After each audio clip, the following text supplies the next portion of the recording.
రానున్న ఎన్నికలు రాష్ట్ర భవిష్యత్తు కోసమని టీడీపీ అధినేత చంద్రబాబు అన్నారు. 64 రోజుల్లో తమ ప్రభుత్వం రాబోతుందని జోస్యం చెప్పారు.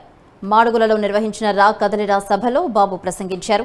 బటన్ నొక్కుతున్నారని సీఎం జగన్ గొప్పలు చెప్తున్నారని అన్నారు. బటన్ నొక్కుడు కాదు, నీ బొక్కడు సంగతేంటంటూ ప్రశ్నించారు. ఆయన పుణ్యం వల్లే చెత్త పన్ను వచ్చిందని ఎద్దేవా చేశారు.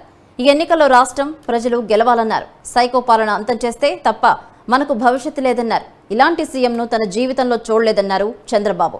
ప్రజలపై భారం వేసిన గజదొంగ జగన్మోహన్ రెడ్డి అంటూ విమర్శలు గుప్పించారు. కరెంటు ఛార్జీలు పెంచి ప్రజలపై 64,000 కోట్ల భారం మోపారన్నారు. జగన్ బటన్ నొక్కుడుతో ఒక్క కుటుంబం 8 లక్షలు నష్టపోయిందన్నారు. జాబ్ క్యాలెండర్, మద్య నిషేధం, సిపిఎస్ రద్దు, రైతు ఆత్మహత్యలు ఆపేందుకు ఎందుకు బటన్ నొక్కలేదని ప్రశ్నించారు.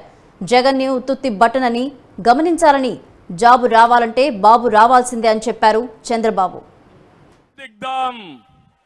పిచ్చోడి దగ్గర రాయి ఉంటుంది, ఆ రాయి ఆయనైనా కొట్టుకుంటాడు, నిన్న కొడతాడు, నన్నైనా కొడతాడు.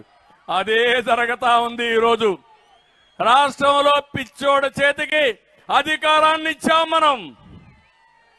ఆ అధికారంతో మనల్ని నాశనం చేసే పరిస్థితికి వచ్చాడు.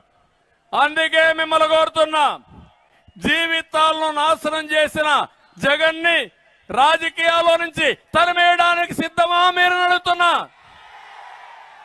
సిద్ధమైతే గట్టిగా చెప్పండి, చప్పట్లు కొట్టి.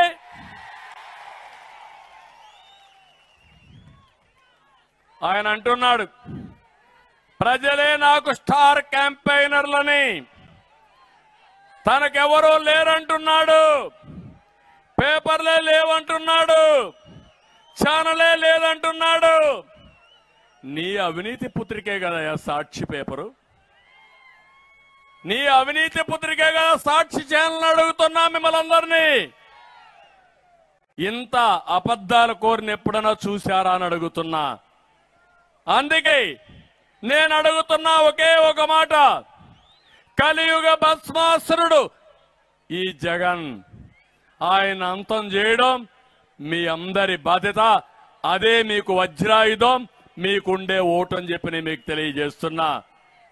అందుకని జగన్ ఓడించడానికి, భస్మాసురుని హతం చేయడానికి నిరుద్యోగి ఒక స్టార్ క్యాంపెయినర్ గా తయారు కావాలి. సిద్ధమా తమ్ముడు?